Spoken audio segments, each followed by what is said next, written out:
Hello, welcome to the Desert Shen Podcast, a space where we explore health, consciousness, and the human experience through the lens of traditional Chinese medicine. I'm Dr. Victoria Arico. I've spent nearly 3 decades working in healthcare, first in dentistry, and later earning a doctorate in acupuncture and traditional Chinese medicine. My background blends clinical healthcare with traditional Chinese medicine, and over time, I've become especially interested in how these older systems help us handle the pace of modern life. Chinese medicine isn't just about herbs and acupuncture. It's a way of understanding cycles. The cycles of the seasons, the body, and even the cycles of the spirit. In this podcast, we'll explore how ancient medical philosophy meets modern science, and how both apply to everyday life. Some episodes will be reflective. Some will include conversations with guests. Some may explore plant medicine, symbolism, or even spiritual traditions. But at the center of it all is one question. How do we live in a way that preserves clarity, vitality, and steadiness, even in times of intensity? In this first episode, we'll explore the year of the horse and what it means from a Chinese medical perspective to move through a year defined by speed and momentum without scattering our spirit. We'll talk about Shen, the spirit of the heart, and why stabilizing the mind may be one of the most important forms of medicine in a fast-moving world. I'm glad you're here.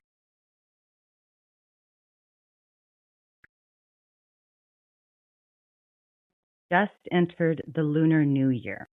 And as of February 17th, 2026, we are now in the year of the fire horse. And I'd like to talk about what that actually means, not in a mystical or sensational way, but through the lens of traditional Chinese medicine. Fire energy moves quickly. Horses move quickly. And a fire horse year carries a lot of momentum. But movement without clarity can scatter the spirit. So instead of pushing harder this year, maybe the invitation is different. Maybe it's learning how to move in a way that sustains us, not exhausts us.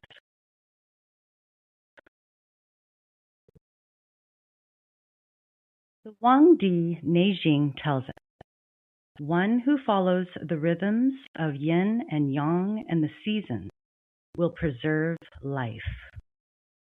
The Wang Di Neijing, or Yellow Emperor's Inner Canon, is the foundational text of traditional Chinese medicine. It was compiled over 2,000 years ago around the early Han Dynasty.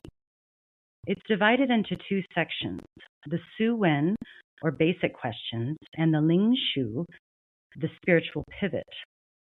The story I'm about to share comes from the opening chapter of the Su Wen, and it sets the tone for how Chinese medicine understands health and longevity. In that opening chapter, the Yellow Emperor asks why people of antiquity were said to live such long and vital lives, while people in later times seemed to age more quickly. His physician, Qi Bo, explains the sages of old lived in harmony with yin and yang. They followed the rhythms of the seasons. They balanced work and rest. They avoided excess. They cultivated quietness of spirit. Because of that harmony, they preserved their essence, maintained smooth flow of qi and blood, prevented disease before it arose, and aged naturally without burning themselves out. The text contrasts this with people who disrupt natural rhythms, overwork, indulge in excess, and scatter the Shen. Longevity isn't accidental. It follows cycles.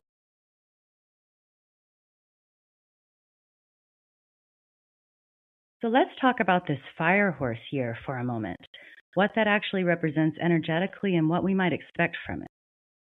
Both the Chinese zodiac and traditional Chinese medicine come from the same ancient worldview, one that understands life through cycles, elements, and balance. The zodiac's 12 animals arise from the same cosmological framework that also describes the body's 12 primary meridians. In this framework, the horse represents movement, direction, momentum. Fire represents consciousness, joy, and spirit. Put them together, and you get intensity, inspiration, speed, but also the risk of scattering, especially if there's no grounding. In Chinese medicine, fire governs the heart, and the heart houses the Shen. When fire is balanced, we feel joy and vitality. When it becomes excessive or unanchored, we see insomnia, anxiety, agitation, burnout, mental restlessness. Fire doesn't need suppression. Fire needs guidance. So let's talk about Shen a little more in depth. What is Shen? And why is keeping your Shen healthy such an essential part of overall health?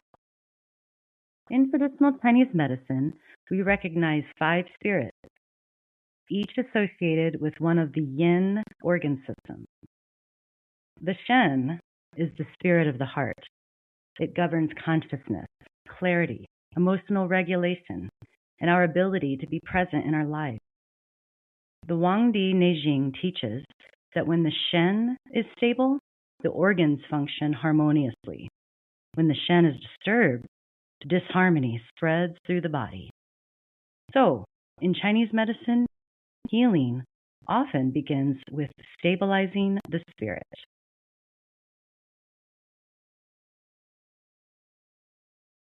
One of the ways I like to bring ancient Chinese medicine into modern life is through medicinal mushrooms. So in each episode, we'll pause for a short mushroom minute where I highlight medicinal mushrooms that support what we're talking about in that episode. And in a fire horse year, when energy is high, movement is quick, and the mind can easily become overstimulated, supporting the spirit and the nervous system becomes especially important. In classical Chinese medicine, one of the most revered mushrooms for calming the spirit is reishi, also known as lingji.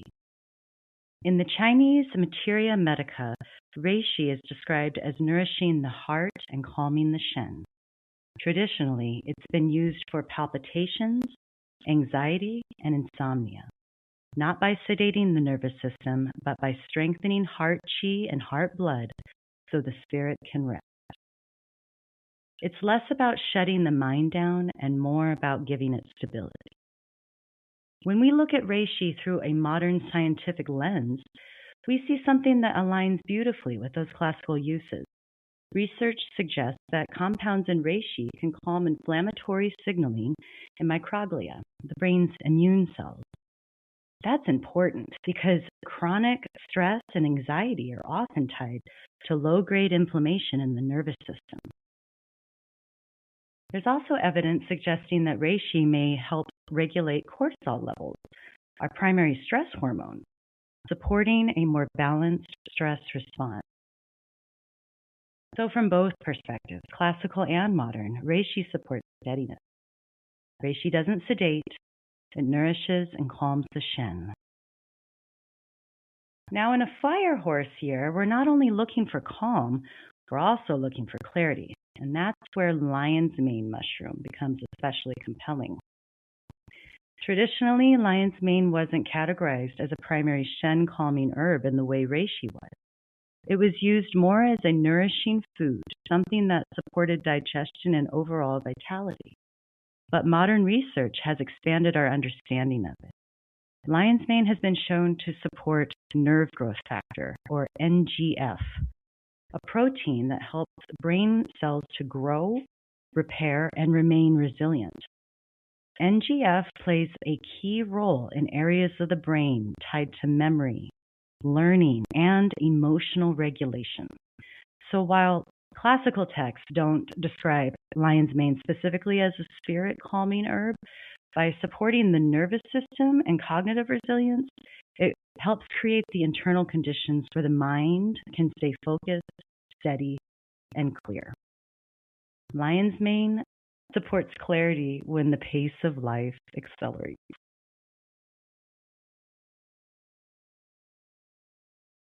As we move through this fire horse year, I'd invite you to notice where you feel pressure to move quickly. Where does your day feel rushed? Where does your mind feel overstimulated? And when you feel that speed, ask yourself gently, is this movement intentional or is it reactive? Fire energy isn't harmful. Movement isn't harmful. But when the nervous system is overstimulated and the heart isn't anchored, the Shen begins to scatter. And if the mind isn't steady, adding more activity only increases agitation.